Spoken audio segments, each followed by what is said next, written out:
and Tom was very effective. He's been effective 4 out of 5, I think, yesterday. Would you want to use more play action in your offense? I'd love to for not 17 down early. You know, Yeah. you got to.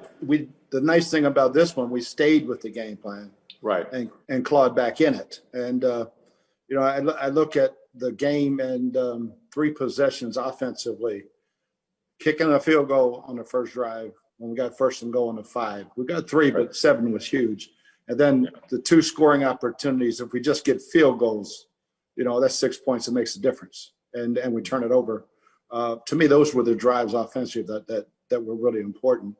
Defensively, we get hit on out and up, and everybody got exposed twice in man coverage, but 2 of them were great. I don't care who's covering Tyreek Hill because Carlton had him covered, and it was just great throws, and you can't defend a great throw. So hindsight's always 20/20. The zone coverage, they were hitting us a little bit in RPO, so you got to pick your poison with that guy. And I was really proud. I thought the defense adjusted really, really well in the second half. The penalty on the roughing the passer cost us about 3 minutes and 40 seconds at the end of the game. That was huge, and I still don't believe that's a penalty. Gotcha. Thanks. All right, we'll go to Jenna Lane. Hey, Coach, along the lines of the cover 0, I had you 1 for 5 on those. And for the most part, they were deep pass attempts. And I understand the thinking behind that. You know, you don't have any deep defender there. You go for a kill shot, right? But I know also, like in the fourth quarter, you guys hit Cam Brate for like 5 yards in the flat. So on those plays where you guys are going up against cover 0, how many options are there truly underneath when you have those, or is it really just you have to make that shot deep? No, there's a bunch of options, and you know, you can also check the protection to get it picked up and then take the deep shot. So yeah, we just got to do a better job of game planning. That we knew it was coming. They're a cover 0. Spags has always been a cover 0 guy. We just didn't handle it well enough in certain situations. And I know Rick asked about the play action. I know we haven't seen a ton of it the last 2 weeks. But what are your philosophies on the use of motion? I know you do a lot of it like pre-snap, but what about at the snap? Is that something that you would consider doing going forward? We've done it in the past, and we did it for years. I never see a lot of quarterbacks. You know, Peyton Manning never wanted anybody in motion. So each quarterback's so different what they want the motion for. We have used jet motion a little bit. I'm not a big fan of it. So if it's going to disrupt what you're doing versus just blocking people. Thank you, Coach. Mm-hmm.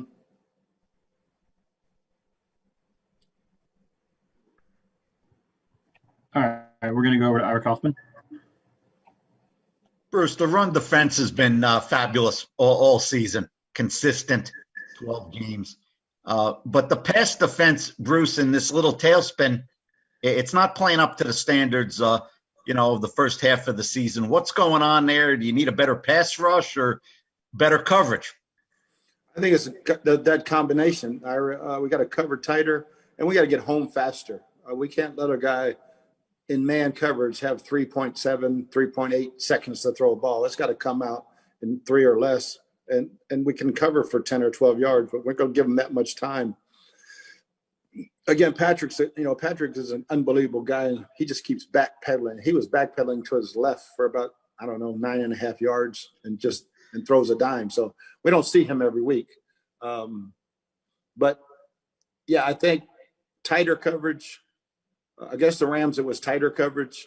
But when we're playing man, we got to get home. Thanks, Bruce. You bet. All right, we'll go to Scott Reynolds. Hey, Bruce, you told Jenna just a couple seconds ago you're not a huge fan of motion, but has Tom Brady asked for more motion in the offense to help him identify coverages? That's the motion that we use, yeah. But I'm saying, has he asked for more of that? You use it sparingly in your offense, but has he asked it in more regularity? We do as much as he wants. Okay. Mm-hmm. Also, you're the quarterback whisperer, former quarterback advocate. Has the NFL gone overboard in terms of protecting the quarterback? You mentioned the JPP hit. Kevin Minter had a sack against Teddy Bridgewater that was, face mask to face mask. But what are your thoughts on protecting the quarterback? And some of these hits to the head aren't serious; they're more ticky tack. But what are your thoughts on that? Well, I thought Kevin's was a good call. He's got to lower his target and go to the side and not directly land on the quarterback. He did all three. I thought JPP hit the quarterback's arm and glanced into his helmet. I didn't think that would ever be a penalty. Again, we stopped them, but we lost almost 4 minutes off the clock when we had that ball in interception, which changes the end of the game. I'm all for protecting quarterbacks. We don't have a league without them, and especially low hits on the quarterback, which there were a couple that didn't get called. All right, we're going to go over to Greg Allman. Hey, Bruce, you talked a little bit about how much you guys have already done a lot of self-scouting in terms of knowing what's ahead for opponents in these last 4 games. How much it's so unusual to have a bye this late, but from a coaching perspective, how much does that give you guys a chance to reset and look at what's worked and what hasn't and kind of reestablish things for the last month of the season? Yeah, the self-scouting and stuff that we do is ourselves. We've got every play listed that we've run all season. The yards, the average, the complete, everything statistically for the entire season for the last 4 ball games, which is usually what another team breaks down. So you have yourself for the whole season and your last 4 to know what the other team's looking at. As far as the other teams, we usually have an advanced guy only a week ahead of time.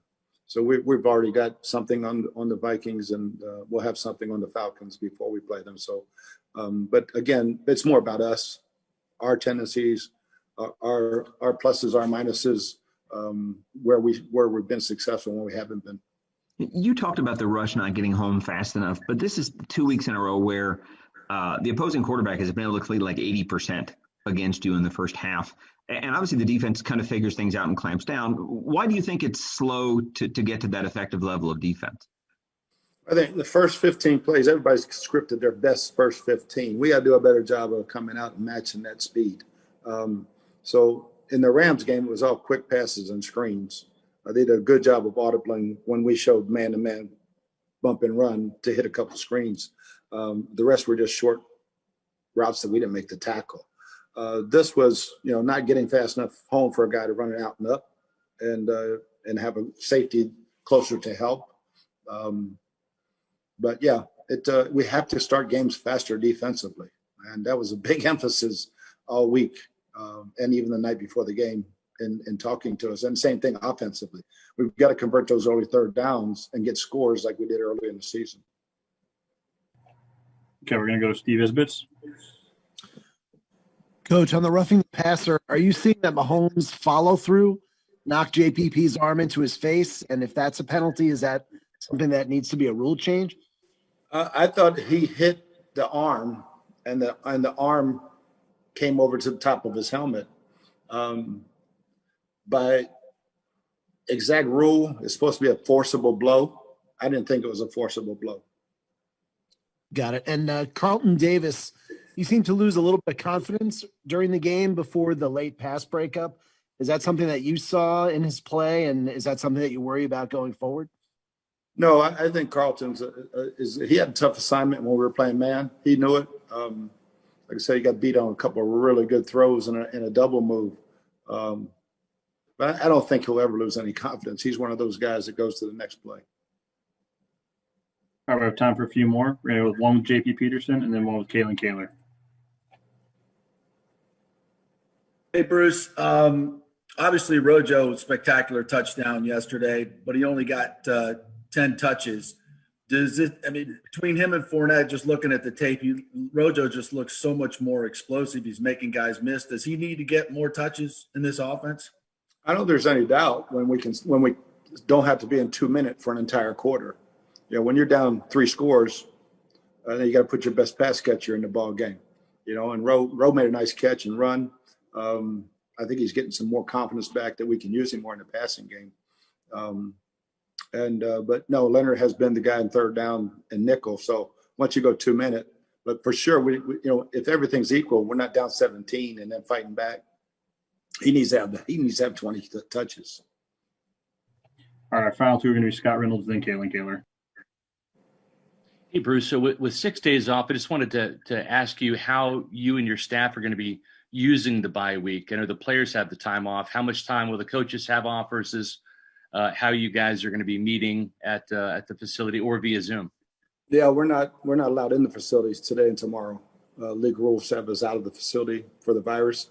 We'll be back in Wednesday and get everything settled as far as going back through the self-scout stuff and get a good handle on the Vikings and get the game plan set, and they'll have the weekend off. I will close with Kalen. Hey, Bruce. Kaylin Kaler, I write for Bleacher Report. Nice to meet you. Talked a lot this offseason about possibly doing the quarantine quarterback thing where you keep a quarterback kind of away from the rest of the group. I'm curious with what happened with the Broncos this Sunday where they didn't have a single quarterback available to them, starting a practice squad wide receiver primarily at that role. Did that make you think any differently about the way that you're handling your quarterbacks in this environment? And was it a reality check? Is it a worst case scenario? What happened to Denver? And do you use that as an example with your players to really stress, we've got to wear our masks in the facility. We've really got to follow this protocol. Yeah, our guys have been outstanding. We follow the protocols and we have such a great facility. We have so much space and so much space outside. So our guys they've got their masks on entirely at the meetings. They're spread out apart. We've been able to knock on wood, be really, really good with the virus, especially in the quarterback room. So just to clarify, so you're not thinking any differently about the way you'll handle